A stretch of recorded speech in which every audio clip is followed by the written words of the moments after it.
Hey everyone, Dr. Nuesse from EasyDOTphysicals.com back again with another video, and this one is going to be a little bit different. What I want to go over is what is the purpose for this channel. When I first started this channel, why did I start this channel? And I'm doing this because I get a lot of feedback. I get a lot more comments now that I have more subscribers and more views on my videos. I get comments like I am trying to make it harder for people to pass their medicals, their mandatory medicals, their pre-employment medicals, their drug tests, whatever.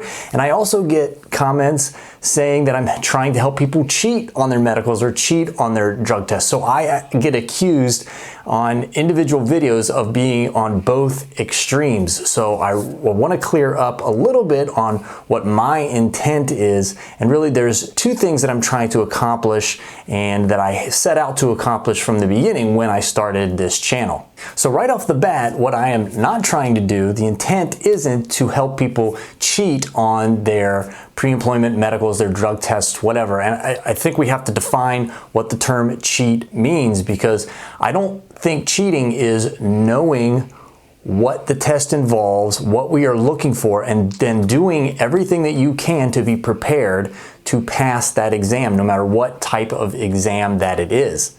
So I think I get accused of this because I'm very detailed in my videos, laying out step by step what an exam looks like, what a drug test looks like, what we are testing for, etc. So I think that's where people think that I'm kind of, well, what I am doing is pulling back the curtain and exposing what we are actually doing, what the medical examiner is looking for, what the cutoff levels are, etc. So I think that's where I get accused of this helping people cheat kind of thing in the comments of a lot of my videos. So that was my initial intent in starting this channel, was just to help inform people so that when they came in, particularly to my office, so what I did when I started this channel is I would give these videos out to the different companies that would send drivers to us that needed the DOT physical exam done, and then I got into drug testing as well. And since I have stopped drug testing, but I still did the Department of Transportation physicals in my office, but I would give these videos out on different parameters and requirements so that people would come into the office being better prepared to be able to pass the exam, because I was getting people into the office that just weren't prepared, didn't have their correct paperwork, etc., and I wouldn't be able to pass them, not because they shouldn't pass, but just because they were not prepared correctly. So my first intent was just to kind of lay out different exams, different parameters, and let people know what we are looking for, how we are performing these exams. So my belief has always been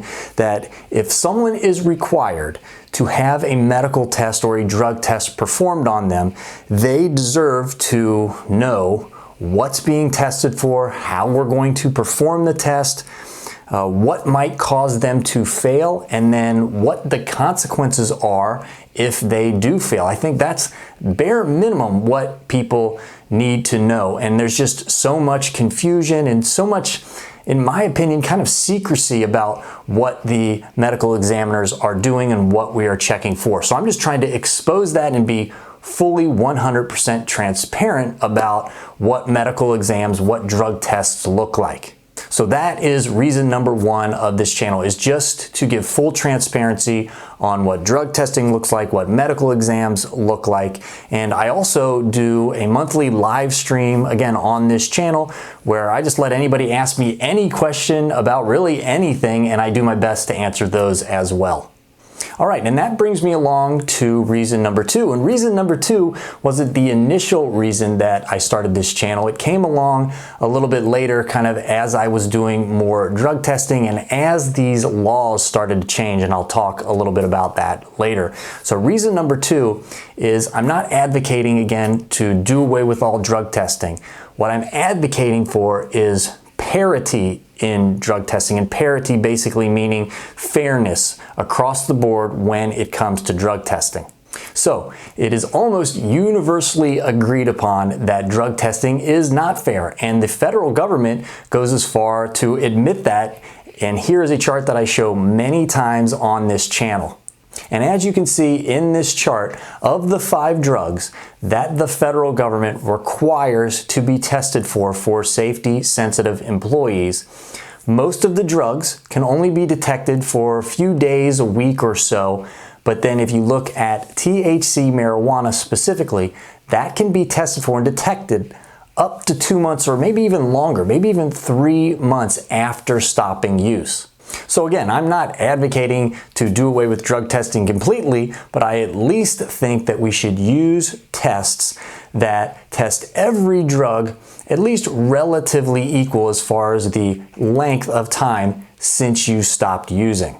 And this has actually led me, in combination with the home drug testing company Exploro, to develop a full course on things that people can do to help shorten the detection window for THC if you've stopped using.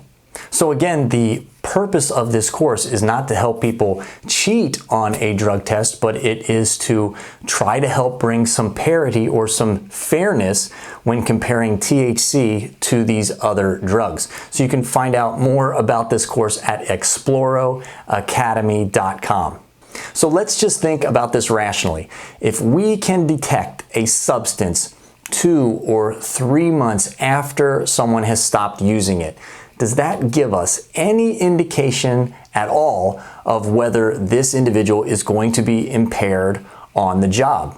So I think the obvious answer here is no. We don't know just because somebody tested positive for potentially a substance they quit 3 months ago that they're going to be impaired on the job. And because of this, in my opinion, the federal government has actually taken some steps to potentially change the drug testing procedures as far as federal drug testing goes. And I've done complete videos on both of these, but number one is the FMCSA, the Federal Motor Carrier Safety Administration, is in the process of allowing for saliva testing instead of urine testing. Saliva testing can only detect THC marijuana for a couple of days.